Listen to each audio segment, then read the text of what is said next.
Olá, pessoas! Pra quem não me conhece, eu sou a Belle e hoje eu estou aqui com o vídeo que eu prometi a vocês no vídeo de review do final de Stranger Things, que é respondendo todas as perguntas que eu encontrei, que as pessoas tiveram, todas as dúvidas sobre não só a quinta temporada, como a série toda, né? Porque tiveram várias questões que as pessoas pensaram, nossa, mas isso ficou em aberto, mas isso nunca foi respondido. Então a gente vai falar sobre todas essas questões aqui, agora. Então, se você é novo por aqui, já se inscreve aí embaixo pra fazer parte da nossa família. E lembrando que tem uma playlist aqui no canal só dos meus vídeos de Stranger Things, então eu cobri aí as outras temporadas, fiz vídeos especiais dedicados, então vocês podem conferir aí nos cards, tá bom? E não esquece de deixar o seu like, um hypezinho aí e mandar pros amigos. Bom, essas perguntas aqui eu reuni de diversos lugares, assim, eu reuni questionamentos que foram feitos em vídeos meus anteriores, eu reuni gente perguntando no Twitter, enfim, eu juntei de vários lugares. E eu já adianto aqui que é algo que eu também falei no vídeo do review do final da temporada. Cara, tem algumas perguntas que simplesmente não tem uma resposta, ou foram um furo de roteiro, ou um erro de continuidade, ou simplesmente quiseram que fosse daquela maneira. Então, assim, claro que eu vou debater cada uma delas. Se alguma não tem uma resposta concreta, a gente cria uma teoria aqui do que pode ser. Mas, infelizmente, existem algumas coisas que não tem resposta, gente, porque o mundo é assim, entendeu? Não é tudo que a gente tem uma resposta na vida, e isso funciona também para séries e filmes, né? A gente não pode também querer que 100% das coisas seja minuciosamente explicado, apesar de que eu entendo que todo mundo quer uma explicação para tudo, né? Mas enfim. Primeira pergunta, que é uma pergunta muito recorrente, é: o ar no mundo invertido não era tóxico? Por que os personagens começaram a entrar no Upside Down sem equipamento de segurança? A coisa é que, assim, quando eles não faziam ideia do que era o Upside Down, logo no começo da série, eles entravam com EPI, né? Eles entravam com equipamento de segurança, porque eles não sabiam o que eles iam encontrar ali, eles não entendiam o que ia rolar e tudo mais.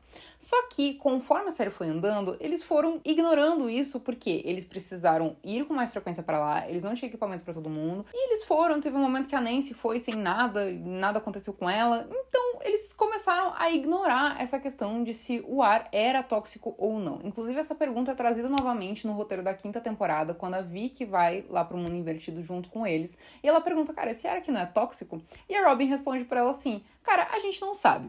Então, assim, os personagens, eles viram que ninguém ficou com sequelas, assim, de respirar o ar do mundo invertido, então eles simplesmente passaram aí sem equipamento de proteção.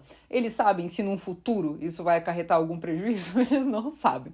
Mas basicamente é isso. Os personagens só chegaram à conclusão, com o passar do tempo, de que talvez o ar não fosse tóxico, só fosse algo muito esquisito, e é isso. Então eles pararam de ir com equipamento de proteção lá pra baixo.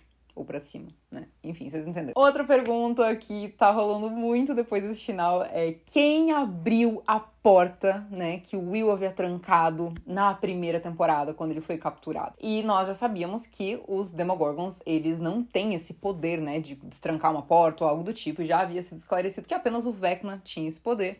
E a série nos mostrou, de uma forma muito subjetiva, mas nos mostrou que o Vecna estava controlando os Demogorgons que estavam indo atrás ali do Will, e ele que destrancou ali o que havia sido trancado pelo Will. Então, sim, foi o Vecna, e isso não é mostrado explicitamente com mínimos detalhes, mas é deixado subentendido. Então, sim, gente, foi o Vecna que destrancou ali. Outra pergunta que tá rolando muito na internet é: por que o Will, né? Que não foi respondido em momento algum por que é o Will, o primeiro, a criança especial, por que ele tinha sido foco por tanto tempo. E, cara, a real é que a gente não tem uma explicação pra isso com detalhes na série. Tipo, a série não aborda o motivo real do porquê é o Will. Então as pessoas só chegaram à conclusão de que, infelizmente, o Will estava no lugar errado na hora errada, né? O Vecna e, enfim, né?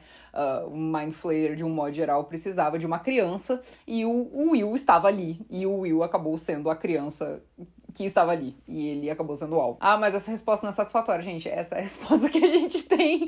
Tipo, não foi respondido isso. Outra pergunta que tá rolando bastante aí é: por que o Will não sofreu na batalha final, onde a gente vê, né, a Eleven tanto lutando contra o Vecna quanto o Mind Flayer, enfim, né, quando eles estão queimando ali o Mind Flayer, o Will tá de boas. Por quê? Isso foi esclarecido na quinta temporada, mas também de uma maneira um pouco subjetiva, né? Que, na verdade, o Will, ele sente as coisas, ele passa muito mal, né, e tudo, quando ele está na mente do Vecna ou quando ele está ali na mente dos Demogorgons, quando ele quer enxergar o caminho que os Demogorgons estão fazendo. Então é nesse momento que ele sente muito a dor, porque ele está dentro da mente. Ele já não era mais uma mente, ele já não era mais parte, né, da colmeia ali, da mente do Mind Flayer desde a segunda temporada.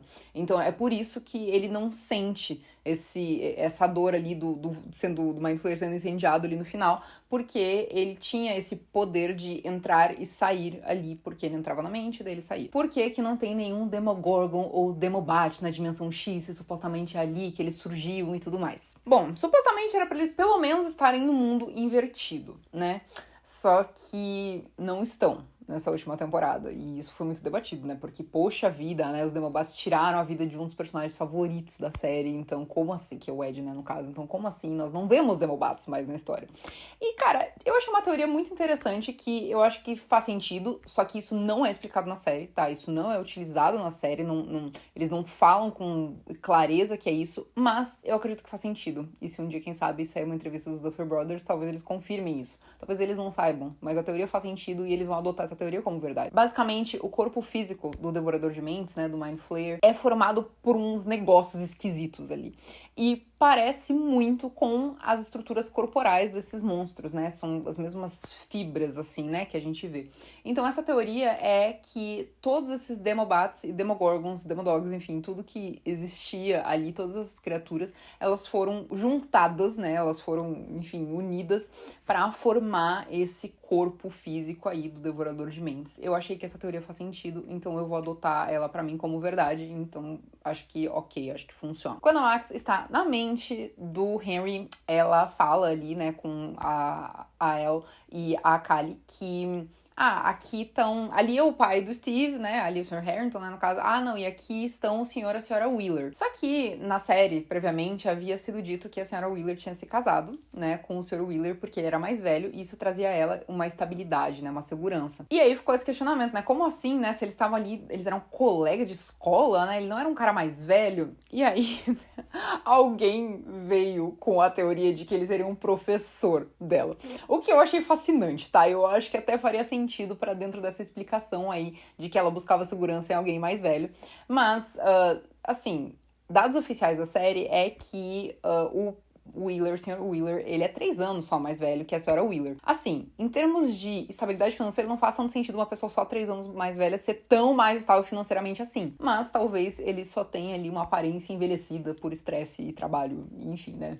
Mas tudo bem, mas eu achei a teoria do professor muito boa. Outra pergunta que tá rondando muito aí as redes sociais é por que 12 crianças, né? Por que especificamente 12 crianças? Qual que é a ideia, né, de serem 12 crianças? E, cara, podem haver diversos motivos. A gente também não tem um motivo explicitamente explicado, né? Mas nós temos vários motivos que podem ser tidos como motivo, né, que a série adotou. Um deles é que o Devorador de Mentes, ele tem 12 pernas, né? Isso talvez teria que ser meio que uma criança para cada perna. O relógio, que é algo que é muito utilizado ali na série, em toda a série, tem, né, 12 horas, né? O relógio tem 12 números, enfim, então pode ser uma criança para cada hora. Mas também o 12 é um número tido como um número completo, né? Porque um ano tem 12 meses, são 12 signos do zodíaco, enfim. Então, essas explicações, assim, todas se encaixariam ali pra dentro da história pra ser 12 crianças. A que eu gosto mais é a do relógio, né? Que é como se fosse uma criança pra cada hora do relógio. Porque a alavanca que liga ali a energia da torre de rádio, ela no começo da temporada é cinza e ela depois fica vermelha, quer dizer, o contrário. Ela primeiro é vermelha e depois ela fica cinza. Enfim, ela muda de cor no meio da temporada. Gente, erros de continuidade, eles existem. E infelizmente isso foi um erro de continuidade, cara. Não tem outra explicação, foi um erro de continuidade. A gente não sabe, como eu falei no vídeo da parte final, né? A gente não sabe o que aconteceu na produção, né? A gente teve várias greves também no meio do caminho ali, enquanto a temporada era gravada. Pode ser que antes de alguma paralisação eles tenham gravado uma parte, e tenha acontecido alguma coisa, tiveram que substituir, não se tocaram, que a cor tava diferente, ou tenha sido só um easter eggzinho ali de brincadeira pra justamente confundir as pessoas. A gente não sabe ao certo, né? Eu vi uma teoria de que quando o Vecna tava por perto, é porque ela tava de uma cor, e quando ele não tava, era de outra, mas enfim, sabe? Pra mim foi um erro de continuidade mesmo. Agora, uma questão que a série não explica, e que eu me perguntei por que eles deram tanta ênfase pra isso, né?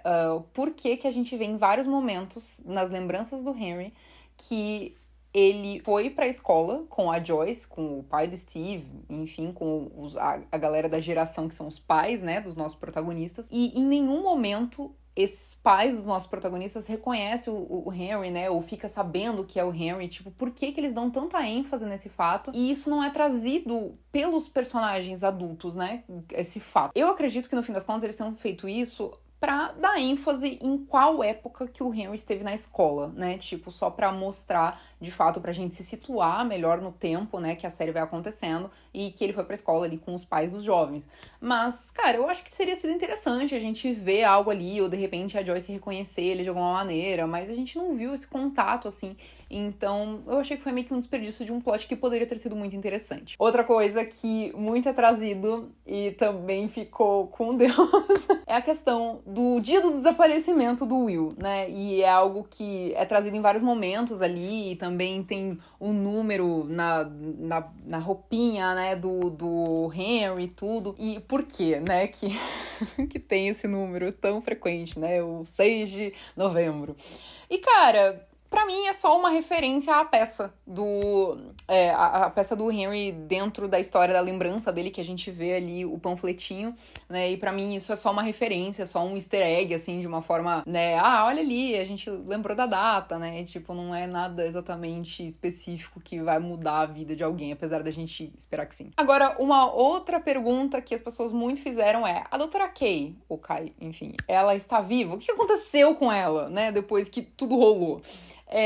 Na minha opinião, eles não falam mais dela, porque como o portal sumiu e a Eleven sumiu, cara, a função dela ali acabou. Então ela simplesmente seguiu a vida dela, então eles não falam mais nada. Eu não acredito que ela morreu, eu acho que ela só, tipo, seguiu o baile da vida dela. Agora é uma questão que, assim, é um questionamento, tá? Porque pra mim isso é um furo de roteiro.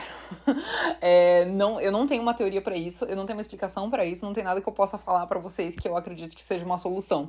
Que é, eles enfrentaram um monte de gente do exército, eles mataram um monte de soldado e nada aconteceu com eles, tá? Tipo, nenhum tipo de detenção, ninguém pagou por nada. A Robin, ela tava inclusive sendo procurada pela polícia porque ela tinha roubado medicamentos do hospital. Nada aconteceu. Tudo bem que a gente tem uma passagem de tempo de 18 meses, só que assim, não tem nenhuma menção a algo ter acontecido com ela.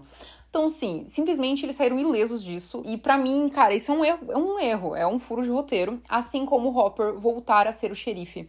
Porque ele tinha sido dado como morto. E, assim, beleza, ele pode chegar, ei, galera, na verdade eu tô vivo, sucesso, eu vou voltar aqui pro meu cargo. Sendo que tinha tido um xerife substituto, né? Então, assim. Só que, cara, ele cometeu vários crimes ali. Como que ele volta a ser xerife como se nada tivesse acontecido? Então, pra mim, o maior furo de roteiro de Stranger Things é essa parte deles não sofrerem nenhuma consequência de eles terem matado um monte de gente do exército americano. Gente, a gente sabe como os norte-americanos são muito, né, certinhos com essa coisa de exército e como eles, né, consideram num pedestal muito alto as pessoas que são, tipo, do corpo de bombeiros do exército e tudo. Como que nada aconteceu com eles? Sério, pra mim, o maior furo de roteiro foi isso. Foi eles não terem tido nenhuma consequência depois de terem matado um monte de gente do exército. Aí a gente tem uma questão também que é as cartas da Max. A gente sabe que eram pra elas serem lidas caso a Max morresse. Não aconteceu. Mas por que eles deram tanta ênfase nessas cartas? Eu queria saber o que elas tinham, sabe? Tipo, a gente não tem aí acesso ao conteúdo delas. E falando na Max, isso é um questionamento que eu também trouxe no meu vídeo do final, que é como que a Max se formou junto com eles, tendo ficado quase 2 anos em coma. Tipo, aí você fala, ela fez Summer Classes, né? Enfim, beleza, mas, gente, Summer Classes te substitui, assim, uns 6 meses de aula. Tá? Ela não consegue correr atrás de todo esse tempo que ela ficou sem ter aula porque ela tava em coma, em tão pouco tempo, assim. Então, no momento que o Lucas apareceu com a toguinha de formatura, eu pensei, a Max não vai se formar ainda, né? Mas não, ela se forma com eles. Então, tipo, cara, isso pra mim também foi um erro, tá? Não faz sentido a Max se formar com eles não tendo tempo de escola suficiente pra se formar, né? Ela tinha que pelo menos estar 1 ano atrás deles, mesmo que ela tenha feito aí Summer School pra tentar correr atrás, ela não conseguiria correr atrás tanto tempo a ponto de se formar junto com eles. E a gente tem também alguns personagens que nunca mais foram mencionados, né? A Suzy simplesmente desapareceu, a gente não sabe que fim ela levou, né? O Dustin era super, né, comovido por ela e tal, e ela nunca mais apareceu na vida. A mãe da Max também ficou com Deus, a gente nunca mais viu a mãe da Max. Os pais das crianças que desapareceram, tipo, gente, as crianças passaram um mó tempão sumidas, tá? E nada, a gente não viu nada, nenhum relato desses pais. E uma coisa que eu acho importante eu trazer aqui, Pra mim ficou muito óbvio na série, mas eu percebi que as pessoas ficaram com dúvida. Assim, eu sei que tem gente que assiste de olho fechado ou assiste mexendo no celular, mas as pessoas falaram, gente, a Vicky sumiu. Cara, a Vicky, ela tá com a Max no rádio, né? Quando a Max, ela entra na mente da Eleven e tudo, e aí ela esconde a Max e as duas são encontradas, tá? Naquele momento. E, gente, no momento que eles saem do mundo invertido e voltam pra Hawkins e tem aquela emboscada ali do exército, as duas estão ali. Tá? Voltem pra assistir. Elas estão ali na cena, tá? A Vicky e a Max. O que acontece é que a Vicky não aparece no epílogo, né? Que é o 18 meses depois. A Vicky realmente não aparece. A gente não sabe dela, a gente não tem um desfecho. Dá a entender que a Vicky terminou com ela porque a Robin é meio autoritária. Mas a gente não tem mais nada sobre ela. Então, assim... De fato, a Vicky não evaporou. Ela apareceu ali na cena onde a Eleven se sacrifica, mas ela não aparece no epílogo. Então, assim, a Vicky, ela meio que tem um final, mas não tanto. E a última questão, que essa ficou em aberto, e eu não tenho uma resposta plausível pra ela, que é algo que, na verdade, foi mais explicado na peça, mas também não foi explicado na peça, que é assim, a gente sabe que aquele material ali da Dimensão X que o Henry encontra dentro da maleta pertencia ao pai do Brenner, né? Inclusive, aquele espião que tava ali, ele sabia que aquilo ia afetar o Henry porque ele já sabia que o pai do Brenner também havia sido infectado por aquilo. Só que a gente não sabe em momento algum como que o Brenner fazia para viajar entre as dimensões, porque a questão ali do mundo invertido foi criado pela Eleven ali, né? Então, tipo, como que o pai do Brenner viajava entre as dimensões? Porque o Henry, ele não tinha... os experimentos do Brenner filho, né, que é o Papa, eles não haviam começado ainda, né? Porque o nosso número 1 tinha acabado de encontrar um elemento que já existia na vida do pai do Brenner. Então, assim, como que o pai do Brenner, ele viajava entre as dimensões? Isso não mostra em momento algum. A gente só fica assim, com Deus. Como que a gente... Não sei. Mas enfim, é isso, gente. Eu espero que eu tenha respondido, pelo menos, grande parte das dúvidas de vocês. E é isso aí. Vai ter mais um vídeo aqui no canal de Stranger Things. Então não esquece de se inscrever se você é novo por aqui. E é isso aí. Caso você tenha mais alguma dúvida, comenta aí embaixo. Talvez eu consiga responder você ou alguém aí da nossa comunidade consegue responder também. E é isso aí. Um beijo pra vocês e até a próxima.